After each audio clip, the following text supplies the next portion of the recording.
Today, Americans have a view of the Founding Fathers and the founding of America that is highly idealized and mythologized. The Founding Fathers themselves have reached an almost deified status, and many people think of changing anything regarding the structure of the government as tantamount to blasphemy. However, much of what people think they know about the founding of the country is a bit inaccurate, confused over the years partly by idealized myth, and sometimes just by outright propaganda. Number 10. The Republican Party of today has nothing to do with the Party of Lincoln. Many Republicans today will try to hype themselves up to others by talking about how they are the Party of Lincoln. They figure this will make them look good, as Lincoln literally kept the country together. However, the truth is that the platform of Lincoln's Republican Party and that of today's Republican Party, or the Democrats for that matter, is so far removed that it can't really be compared. Slavery simply dominated back then, and no one really cared about anything else. Apart from a line about railroads, which really had to do indirectly with the overall slavery issue, the entire platform of the freshly made Republican Party was related to slavery, or the spread of slavery, especially in the recent flashpoint of Kansas. Lincoln, if he were alive today, may very well simply have made his own party. Number 9. The Founding Fathers were not really interested in common folk voting.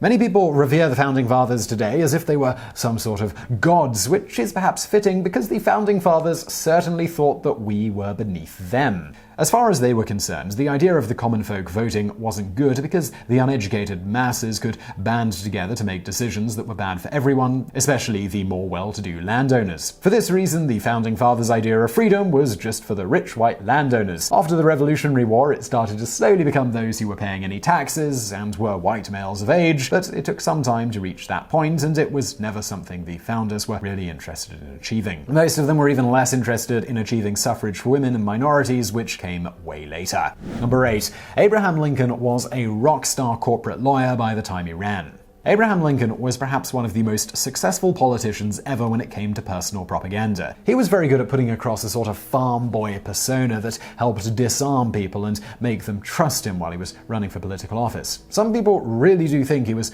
just a farm boy who worked overnight in a small room studying by candlelight to be a lawyer so that he could one day be president. While all of this is mostly true, once he became a lawyer, things were very different for him.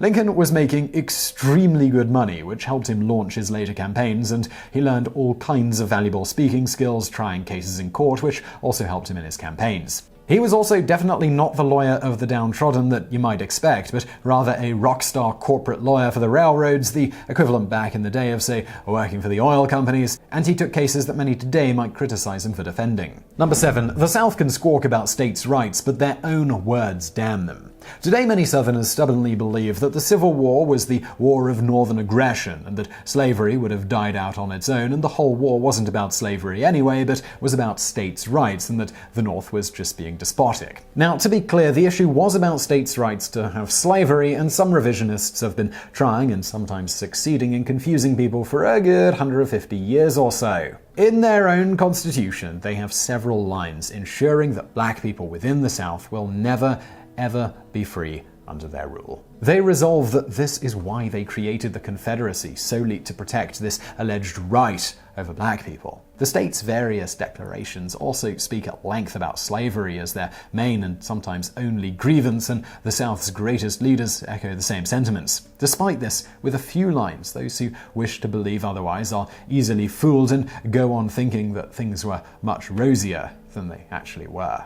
Number 6. People revere George Washington, but they tend to forget his gravest warning.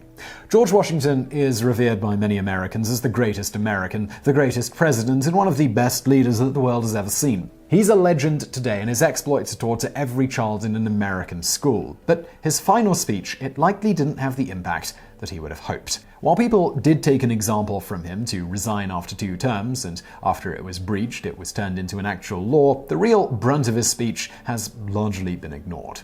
George Washington warned against getting too involved in the foreign affairs of other countries. He believed that it could bog the country down into quagmires, cost a great deal of money, and in general just be more trouble than it was worth. He would likely be very alarmed at the incredible amount of foreign involvement that America has today. It has military bases in many allied countries, foreign aid and embassies all over the world, and it's incredibly caught up in various conflicts all over the globe. More than likely, he would shake his head in disappointment and go hit the bottle that he was so famously known for enjoying.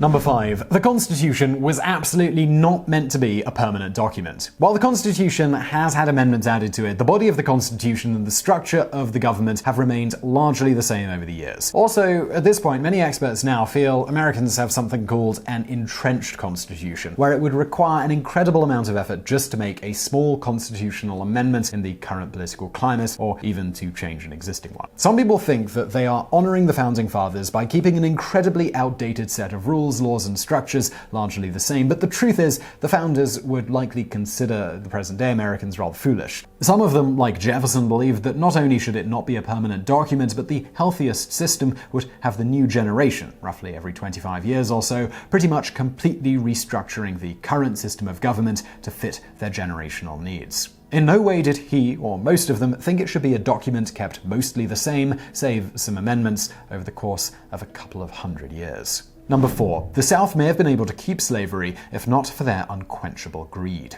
Many people like to think of the North as crusaders for good who wanted to take down the evil South and free the slaves. We all love a cut and dry story about heroes, and it's nice when everything is black and white. However, the truth is that some in the North were not so enthusiastic about going after the South actively or trying to pursue a long-term end to slavery. While there were, of course, plenty of abolitionists, there were also a lot of Northerners who thought that slavery was ethically wrong and did not want it to expand or want it in their country, but still deeply looked down on the intelligence and general capability of black people. The truth is that the conflict between the North and the South partly heated up so much over time because Southerners kept wanting to expand slavery westward to new states, and the Northerners wanted to keep the new parts of the country slave-free. Some politicians, like Lincoln's debate opponent Stephen Douglas, wanted the citizens of the new state to decide. This was a compromise that pleased very few, except for some of the more aggressive Southerners. The truth is that if the South had kept slavery to the South and not tried so aggressively to expand,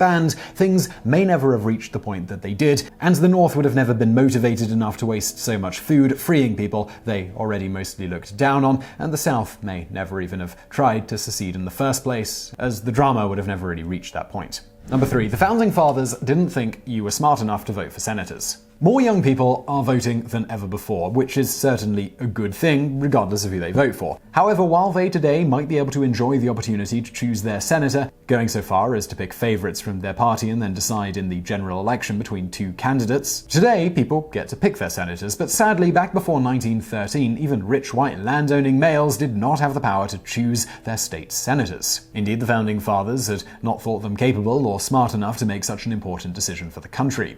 It was literally not until 1912 that Congress passed a law giving the power to the people, and it was finally ratified in 1913. Before then, you just voted for your state legislature's representative, and they chose the senator for you. Now your democracy is a little less representative and a little bit more direct. Number 2. Most freed black people went straight back into slavery and never left it again. Many people think that Lincoln freed the slaves and the 13th Amendment ended slavery, but both of these things are not true. The Emancipation Proclamation did free all slaves currently held in states in uprising, but that was not even close to all of the current slaves. And unfortunately, the 13th Amendment didn't fix things either. It left a loophole wherein, if you were incarcerated for a crime, you could be forced to work against your will for nothing. In the South, black people were tricked into sharecropping and tenement farming, which was basically a form of debt bondage. Those people were often the lucky ones, though, as many black people were tried and convicted in what were basically kangaroo courts for the most ludicrous of crimes, even well into the Civil Rights era, until Martin Luther King Jr. entered the terror of living in the South.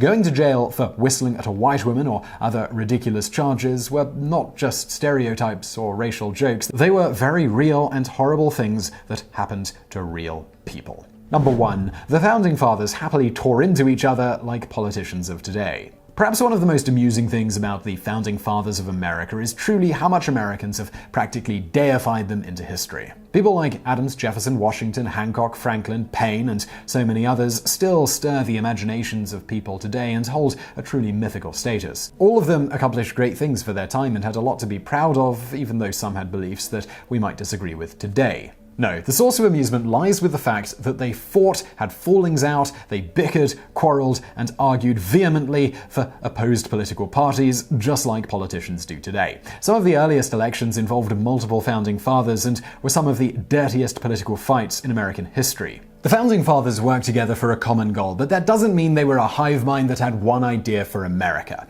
They were a group of men with various different beliefs who came together and formed an imperfect system, expecting later people to change it and make it better as they went along. So I really hope you found that video interesting. If you did, please do give us a thumbs up below and don't forget to subscribe. We've got brand new videos every day of the week. If you're looking for something else to watch right now, why not check out one of the videos from the archives linked to on the screen? And as always, thank you for watching.